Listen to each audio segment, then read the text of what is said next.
Bonsoir à toutes et à tous, c'est l'heure du foot sur Noix. Nous sommes mardi, bienvenue dans Ossimètre, toute l'actu du ballon rond en Nouvelle-Aquitaine, commentée, expliquée, décortiquée avec Nicolas Paolorsi, journaliste RMC Sport. Bonsoir Nicolas. Salut Nico, bonsoir à tous. Ouais, ça va votre voix, vous avez crié après la victoire des Girondins. Vous voulez que je vous raconte ce qui s'est passé ? Non, après. Deuxième but de Wang, j'ai explosé, les cordes vocales ont lâché. Voilà, parce que c'est les journalistes qui font leur travail consciencieux.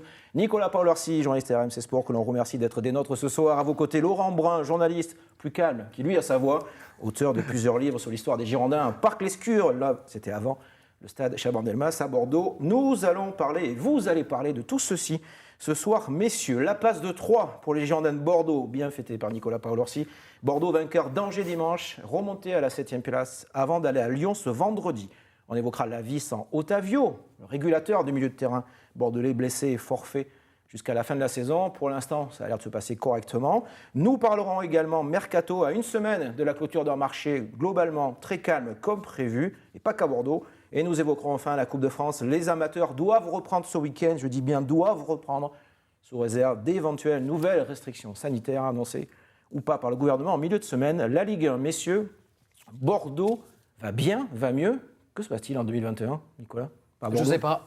Non, mais 3 victoires consécutives, on le rappelle, première fois depuis 3 ans. Ouais, alors au niveau du jeu, c'est pas flamboyant pour autant, hein. Ça peut-être un petit peu plus consistant. On sent surtout que c'est une équipe qui a pris un peu plus confiance en enchaînant les succès. Je pense que le match à Nice, la semaine dernière, où ils vont gagner avec la manière 3-0, où Gasset derrière et Yacine Adli disent on a fait notre match référence, on n'a jamais été aussi intéressant dans l'utilisation du ballon, a fait que on a vu Bordeaux face à Angers sur les 30 premières minutes. C'est très costaud. Ça joue de mieux en mieux au foot, il y a des joueurs qui prennent des responsabilités. Et en plus, ils sont bons avec un Ben Arfa en dedans dimanche.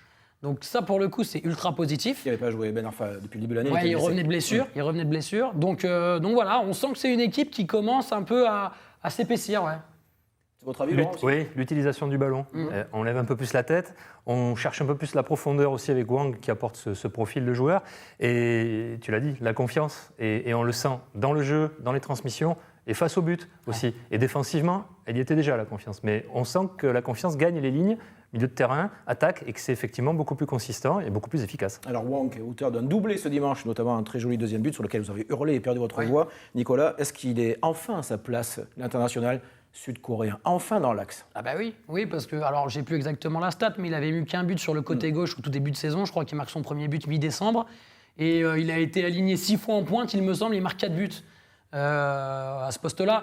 Laurent l'a dit, il amène de la profondeur, c'est un joueur qui est ultra généreux, il fait un nombre de courses par match en termes de volume de jeu, c'est intéressant. Physiquement, il est costaud, donc dos au jeu, il arrive à conserver des ballons. En plus, pour Gasset, c'est un luxe, mais si jamais en cours de match, on doit changer de schéma et le faire glisser sur un côté, et Wang, il y va. Moi, j'adore ce joueur, je vous l'ai dit depuis qu'il est arrivé l'année dernière. Je me suis mis au sud-coréen d'ailleurs. Il parle très bien. Il a tout changé dans un match comme dimanche.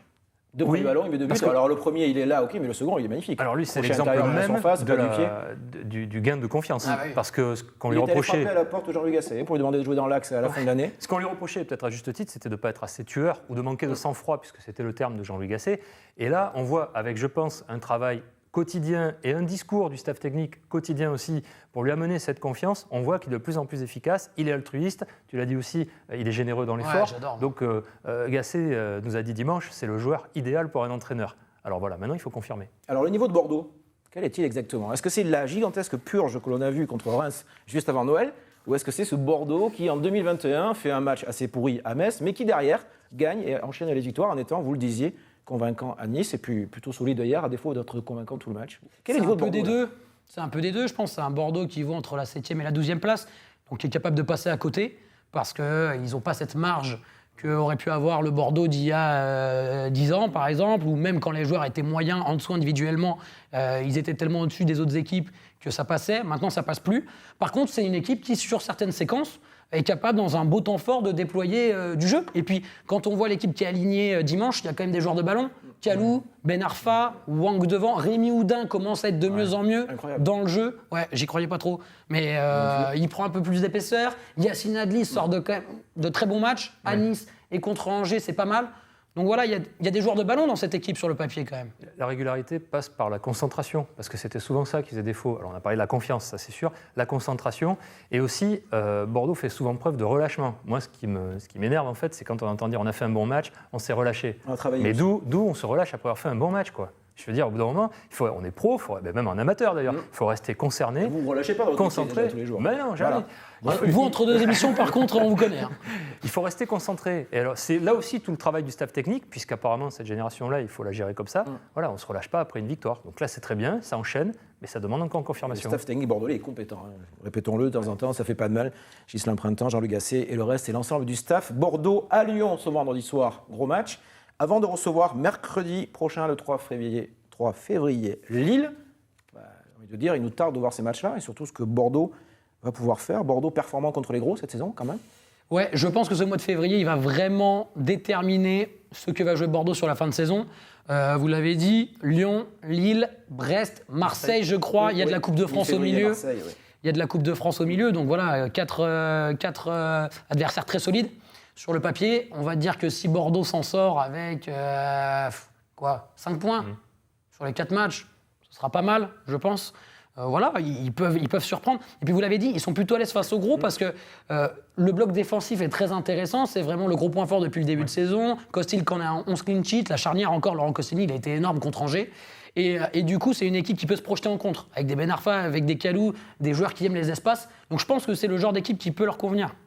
Ouais, c'est une équipe imprévisible. Jean-Luc Gasset nous disait il y a quelques semaines, il faisait ça. Vous vous rappelez, en conférence de presse, ça veut bien dire que ce sont les montagnes russes, un coup là, un coup là, un coup là, un coup là. Il faut trouver donc cette régularité dont on parlait. Sauf que là, pardonnez-moi, il a peut-être plus de confiance qu'avant à la trêve. Et puis je pense que c'est plus facile de motiver les joueurs quand il faut affronter Lyon ou Lille, qui pour moi est peut-être l'équipe, même s'il y a un petit coup de moins bien, qui produit le meilleur football en France depuis quelques mois, avec peut-être le Paris Saint-Germain.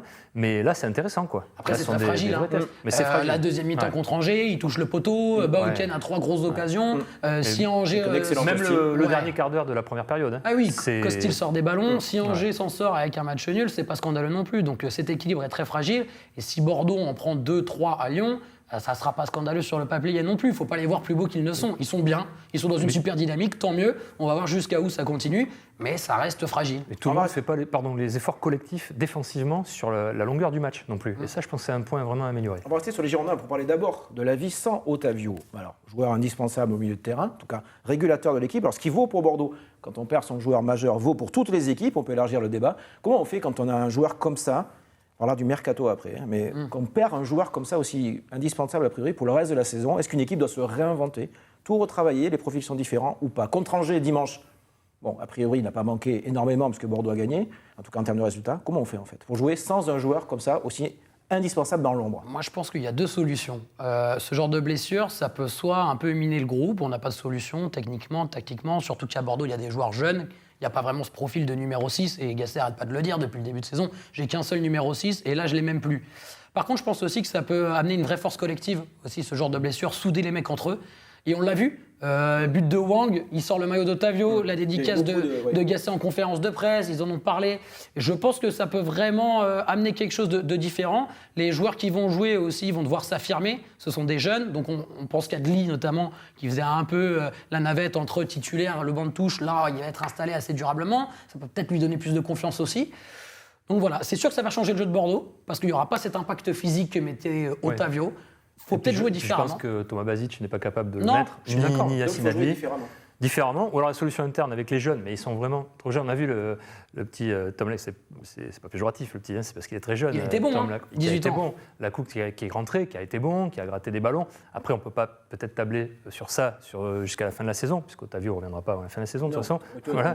Donc c'est pas possible. Prochaine, Quoique, en football, tout reste possible. Ouais. Mais non, après, est-ce qu'il ne peut pas non plus y avoir la solution Paul Bass, peut-être monter d'un cran ? Ça a été fait par Gasset. Je crois qu'il ne l'envisage pas trop. Je crois qu'il ne l'envisage pas, mais sur un match, un one-shot, comme on dit, ça peut-être. Il faut voir. Voilà. Non, et puis il y a la solution, vous pouvez renforcer votre milieu à 3. Mehdi Zerkan va revenir de blessure, il est capable de jouer dans le cœur du jeu. Pourquoi pas amener un joueur de plus ? Mais du coup, vous cassez votre dispositif. Qu'est-ce que vous faites de Ben Arfa ? Bon, il y a plein de choses. Voilà, il va falloir que le staff se creuse la tête. Gasset a longuement hésité avant de faire démarrer Tom Lacou contre Angers. Donc, il a fait confiance à ceux qui avaient été bons à Nice. C'est pour ça qu'il ne l'a pas mis. Mais je pense que Lacou, ça peut être vraiment une solution parce qu'il est rentré avec une certaine assurance. Pour un joueur de 18 ans, dans une équipe qui subissait. Franchement, on n'a pas vu que c'était un jeune joueur. Ouais, il était très content. Après, il peut faire entrer Yaro Plasil aussi, faire signer une licence. À l'entraînement, il est bon, Yaro, encore. Voilà. Ça nous amène au troisième débat du soir, messieurs, le marché des transferts. Parce que jouer sans Otavio veut peut-être dire recruter quelqu'un de son profil. Bordeaux n'a pas d'argent, on le sait, mais Bordeaux cherche quand même un joueur pour pallier au forfait, en tout cas la longue blessure d'Otavio. On va parler des Girondins d'abord, mais pas que. Dans cette partie mercato, messieurs, on sait qu'ils n'ont pas d'argent, on ne cesse de le répéter, eux aussi. Vont-ils trouver quelqu'un d'ici lundi prochain, 1er février, la clôture du marché ? Au milieu de terrain, je parle. Trouver, c'est possible. Après, payer, ça Alors, est-ce qu'ils vont enrôler quelqu'un pour Après, il y a bien des noms qui circulent. Alors, certains que je ne connais pas, j'avoue. Et puis d'autres, on revoit de nouveaux séries. Cyprien, c'est compliqué. Parce que... Ça va être compliqué, Nico, pour une chose, c'est que je pense que Gasset, le réseau de Gasset et Alain Roche ont des pistes, mais c'est toujours pareil, King Street ne veut pas mettre d'argent. Et Jean-Michel Seri, qui joue à Fulham, en première ligue. Il joue pas, mais voilà, il est salarié de Fulham. Il joue pas trop quand même. Oui, mais bon, je peux vous dire que salarié de Fulham, il joue pas beaucoup, mais il gagne bien sa vie. Son contrat, je crois qu'il est. Tout dépend ce qu'il recherche. Il est plus à 400 000 par mois. Ouais. Mais tu vas pas dire à un joueur, tu viens à Bordeaux et c'est pas divisé par deux le salaire à Bordeaux. Bordeaux va plus lâcher des salaires à 200 000 il y a des choix à faire, par mois. Tout le monde a des choix à faire. Les joueurs aussi, est-ce qu'ils continuent comme ça, ils jouent pas ? Je pense que dans le profil des mecs qui sont ciblés, William Cyprien, Jean-Michel Seri, ça va être très dur d'enrôler ce genre de gars. Après, il peut y avoir l'opportunité de fin de mercato, un joueur qui a vraiment envie de se relancer, qui est prêt à faire 6 mois, un prêt sec, pourquoi pas ? Est-ce qu'il faut que Bordeaux recrute à tout prix là ? Moi, je suis pas sûr. Laurent ? Je suis pas sûr non plus, mais quand même, il reste quoi, presque 6 mois de compétition, 5 mois, à peine. Ouais, enfin, 4, on ne sait pas d'ailleurs. Jusqu'à fin mai. Peut-être 2, on ne sait pas 4, d'ailleurs. a priori, 4 mois, jusqu'à fin mai. Ouais, 4 mois. Je pense que ça peut être long quand même. À moins que la formule idoine soit trouvée sur les 2-3 prochains matchs. Recruter pour jouer quoi ? Après, c'est par rapport au poste d'Otavio, peut-être. C'était la question sur la fin. C'est quoi ?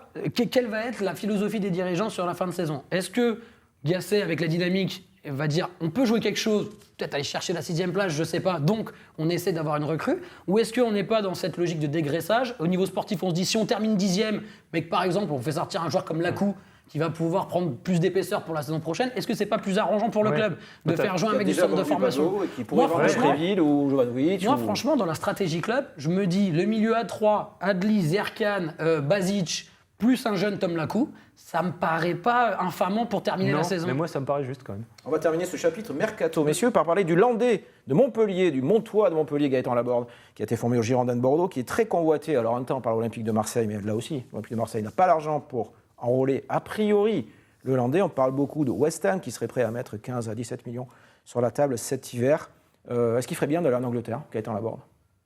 Ouais, je pense que c'est un championnat qui peut lui convenir. Ouais, au niveau du style de jeu, oui. Après, on sait aussi que les joueurs du championnat de France qui partent en Angleterre, ça ne se passe pas toujours bien. Je ne souhaite pas, évidemment, parce qu'ils méritent de connaître autre chose, je pense. Mais on s'aperçoit qu'ils font très très vite banquette, permettez-moi l'expression, et qu'après, mental pulvérisé, moral pulvérisé, on revient. Vous êtes optimiste ? Non, je pense qu'il il met un coup de pêche en début de semaine. Il a le style, et je pense que c'est un championnat qui peut lui convenir. J'essaie d'être le plus objectif possible, et en plus, c'est un garçon que j'aime bien. Non, mais moi, je pense... Voilà. Mais il y avait des clubs allemands aussi, le profil... il semble se diriger vers l'Angleterre, on va rester prudent. Mais après, il y a une donnée quand même, il a quel âge maintenant, Gaëtan ? 26 ans ? Ouais. Il a 26 ans, c'est quand même un de ses derniers gros contrats à signer. Il y a aussi cette donnée-là, la donnée financière. En Angleterre, il va avoir un très gros salaire. Je pense qu'à Montpellier, ils arrivent aussi un peu... Pour sa carrière, ça serait bien. Mais oui, voilà. Et puis il le mérite aussi. À Montpellier, il est un peu en fin de cycle. On voit que sportivement, Montpellier, c'est un peu plus compliqué que le début de saison. Si Montpellier ne va pas chercher la Coupe d'Europe, je pense que pour lui, il serait arrivé au bout de ce cycle avec Montpellier. Il est peut-être temps d'aller voir ailleurs. Et l'Angleterre, je pense que c'est un bon choix pour lui. Et on demandera des nouvelles à son agent, qui vient régulièrement sur le plateau, Christophe Hutto, l'agent de Gaëtan Laborde. Gaëtan Laborde qui pourrait quitter Montpellier cet hiver. Vous savez, en matière de foot, il faut rester prudent. Pour l'instant, il est à Montpellier. On va terminer cette émission par la Coupe de France. Et là aussi, on va faire preuve de prudence. Alors, Bordeaux affrontera Toulouse le 10 février dans le tableau des professionnels. Les amateurs, normalement, reprennent ce week-end du 30 et 31 janvier avec le 6e tour, 11 matchs en Nouvelle-Aquitaine, 22 équipes encore en lice. Est-ce que c'est une bonne chose de vouloir à tout prix relancer cette Coupe de France après 3 mois sans compétition, des amateurs qui n'ont pas joué, qui ne peuvent pas s'entraîner à cause du couvre-feu, à part décaler aux entraînements au week-end? On a un peu l'impression, pour rester poli, que c'est n'importe quoi quand même, non? C'est intéressant de reprendre. Je pense que notamment les amateurs ont envie de reprendre parce que c'est extraordinaire. Ils sont autorisés à reprendre d'ailleurs. Voilà, quand on a la chance de vivre ce genre d'aventure, passer les tours, c'est vraiment super. Et pour un village, et pour tout, c'est particulier cette année. Mais ce qui n'est pas normal, c'est qu'ils n'ont pas eu le temps de se préparer. Et là, je vais encore une fois pas être très optimiste, j'ai très peur qu'il y ait beaucoup de casse. Alors ce week-end, c'est sous réserve, on le répète, des mesures sanitaires éventuelles de la semaine. Est-ce que vous savez, vous connaissez le protocole qu'a mis en place la FFF auprès des clubs amateurs? C'est comme les clubs pro. C'est-à-dire que je crois que c'est même pire. Ils sont salariés.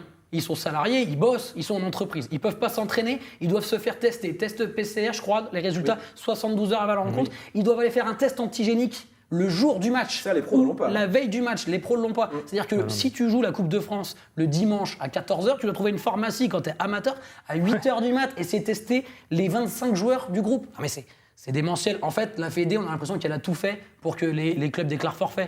Et il y en a pas mal déjà qui ont déclaré forfait dans d'autres départements. Pas de report de match, donc éliminé, etc. Moi, vous êtes d'accord, Nicolas? C'est quand même un peu... Ah oui, je suis entièrement d'accord, malheureusement. Mais moi, je vois, vous savez que je suis à Lacano. À côté de chez moi, il y a l'équipe de Sainte-Hélène qui va jouer à Nursa-Liguerre, qu'on salue. Je sais que le coach a prévu d'amener 20 joueurs. Ils sont contents d'aller jouer. Mais quelle contrainte! Mais c'est impossible de faire une bulle sanitaire pour des joueurs amateurs. Ils travaillent, ou ils sont étudiants, ou ils sont chez eux. Ces tours-là, d'habitude, vous amenez les supporters. Vous affrétez 1, 2, 3 quarts. Des quarts qui sont pleins. Est-ce que la décision est politique, en fait? Parce que la Coupe de France n'a eu aucune interruption depuis sa création en 1917, même pas pendant la Deuxième Guerre mondiale. Est-ce qu'il n'y a pas un peu... Alors, il y a les droits télé, évidemment. Le drame de Furiani qui a fait... Est-ce que ce n'est pas aussi une décision politique pour envoyer une image que la compétition reprend? Maintenant, jouer la Coupe de France en disant au club amateur, on vous écarte, on fait jouer que les pros, c'est pas possible. Non. Donc on a fait en sorte de dire, on va donner une chance aux amateurs, mais ils vont pas pouvoir la jouer dans tous les cas, ils vont pas pouvoir respecter le cahier des charges. Moi, franchement, je peux vous dire, on en reparle la semaine prochaine, ça va être une hécatombe ce week-end. Le nombre de clubs qui vont...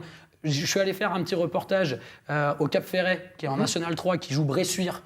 Bressuire, ils viennent où joue Pierre Ducasse, l'ancien joueur de Girondins, Cap Ferret. Bressuire, ils viennent de Niort, ils ont 4 heures de route, je crois qu'ils doivent jouer le dimanche à 13h parce qu'il y a couvre-feu, donc du coup, il faut qu'ils soient de retour avant le couvre-feu. Non mais vous voyez... Alors soit on fait une dérogation. Non mais ça veut dire que les mecs, ils doivent partir de Bressuire à 5h du mat et trouver une pharmacie sur le chemin pour présenter des tests antigéniques. C'est pour ça que ça a été mal pensé, ou alors c'est du sabotage, quoi. Franchement. À un moment donné, on a quand même des gens suffisamment intelligents, ou supposément intelligents, pour trouver les bonnes formules. Alors pour les clubs aussi, on parle des joueurs, parce que c'est important, ceux qui sont sur le terrain, on le rappelle, ils sont amateurs. Pour les clubs aussi, est-ce que c'est une si bonne affaire que ça? Pas de recettes, pas de sponsoring, pas de recettes au guichet, pas de recettes à la buvette. Alors des dotations et des prix. Il y aura des dotations.